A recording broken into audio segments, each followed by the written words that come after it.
Friday Fun Day goes on. This time we are visiting the topic of the Sydney Sweeney American Eagle ad. Say what you will about people overreacting about it, quote unquote, being Nazi propaganda. I think they have a valid point, and here's why.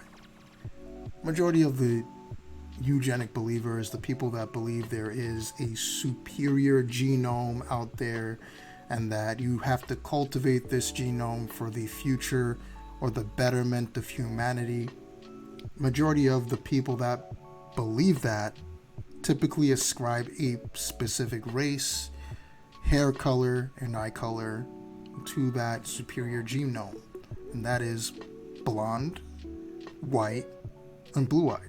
The Nazis were a believer or believers in that particular eugenic belief. There are plenty white nationalists here in the U.S., like Nick Fuentes, that also believe in that superior genome existing among white people, and that everybody else, black people, Asian people, are the inferior race. This is something of the sort that is a dog whistle. And when you're seeing that somebody has good genes because they're white, they're blonde, they're blue-eyed, then you're implicitly saying that bad genes are people that have other distinct features. So bad genes would be if you're black. I'm not saying that that is what every single eugenics person believes, but that is a common belief among people that engage with the idea of eugenics. And the reality is, American Eagle understood that when they put the ad out, and they could have easily avoided this situation if they had put a plethora of other women around Sydney Sweeney that were not white, were not blonde, were not blue-eyed. They could have easily had a diverse selection of women out there and said that we all have good genes. Problem solved, no outrage, no controversy. But no, they knew exactly what they were doing, and that is blowing that dog whistle for all the little racists, the little white supremacists like Nick Fuentes to capitalize on the moment. And Marc Lamont is going to perfectly and succinctly highlight that right now. Meanwhile, the MAGA idiot, also a white, blonde woman, is clearly going to defend the out of touch, completely borderline racist ad of Sydney Sweeney. But let's listen.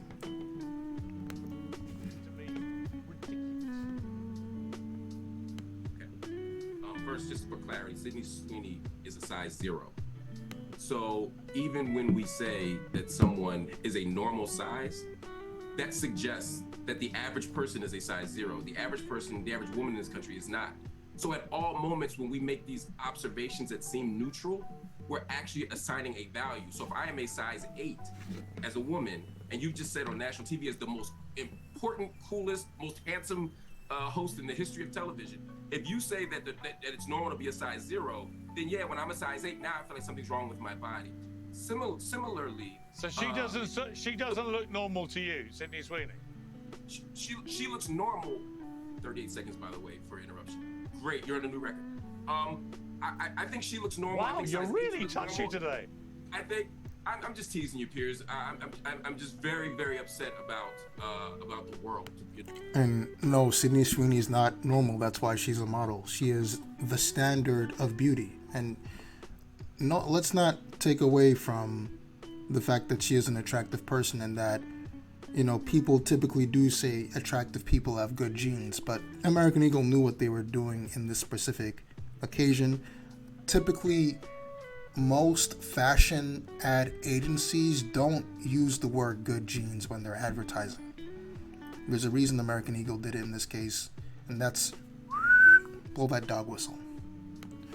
You know, and I need a hug from you, and you're not in the studio with me. Well, there are more important things to be worried about than Sydney bloody Sweeney. Trust me. Honestly, there is literally war. There is war raging around the world. There is famine. Right, and you're getting your knickers in a massive twist about Sydney Sweeney. That's actually where I'm going. right? I mean, this conversation started with... How'd you know her dress size but not her hair color? Because I just Googled it when he said it, and fact. it comes up... Because I just typed Sydney Sweeney dress size, and it says Sydney Sweeney typically wears a size 23, which is equivalent to US size 0. I looked it up to make an argument while he was talking. Google is amazing in that way. I had no desire to do it with the ad because it wasn't my point. As a scholar, my point was to see how the audience receives something, not how I, at a meta level, can look at it. She's not a size 0, by the way. As an she's admirer definitely not. As a of the woman, female she's not a form, size 0. she is not a size 0. Okay, so now I'd like to respond to the actual point. Well, you can't be using ChatGPT. You have to actually do your research, Mark. Come on, man. Come on, buddy. I concede. Whatever size she is, my point is to say any woman has a normal size. It assigns a value. And I'm not saying you're right or wrong about your value. I'm saying we're always articulating values when we say things. Putting a 300-pound woman on a cover is not in and of itself a problem. If I put a 300-pound woman on a cover and say, that's the healthy body, I'm implicitly saying that other bodies are not. And to your point, I think that might be problematic. At the beginning of this conversation, Deborah, I think your name is Deborah, forgive me for if I got your name wrong. I think you mentioned the river to the sea, right? The river to the sea is not in and of itself, those words for me are not genocidal. I know they're not genocidal, but to you, you hear it differently. Why? Because you're looking at history, you're looking at context, you're looking at intent, you're looking at action, and you're making a different judgment. Your judgment's wrong. That statement is absolutely not Gaza needs to be free. And no, it's not. It comes from the literal charter. From the river to the sea was genocide.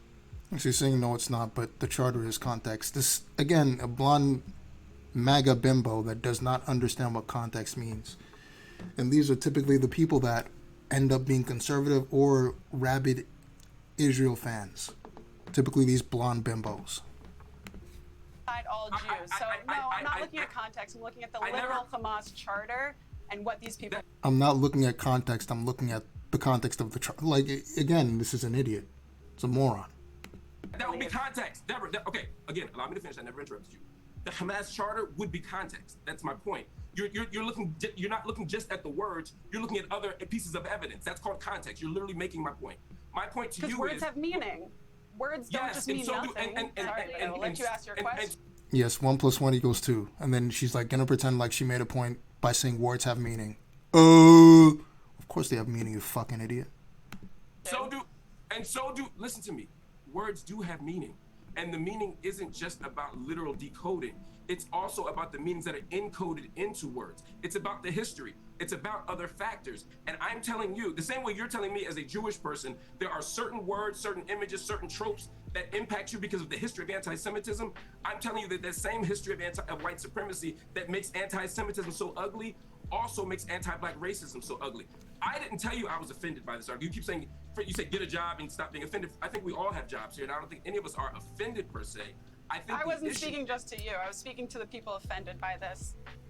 If you have time to sit and make TikTok videos complaining about a woman in an ad, you probably don't have bigger things to care about. Like Piers said, there's much bigger problems. I agree. All right, let me bring in Jedediah for the final word on this. Jedediah, it seems to me, if I honestly.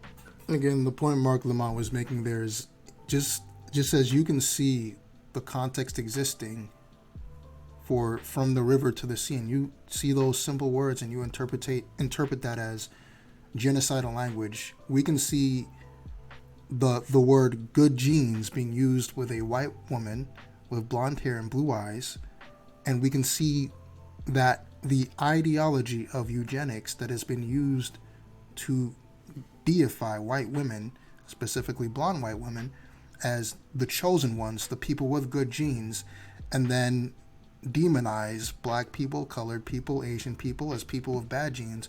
We can look at that context and see this advertisement where they put Sydney Sweeney by herself, no other races, no other hair colors, no other colors of eyes. They put her alone and say she has good genes.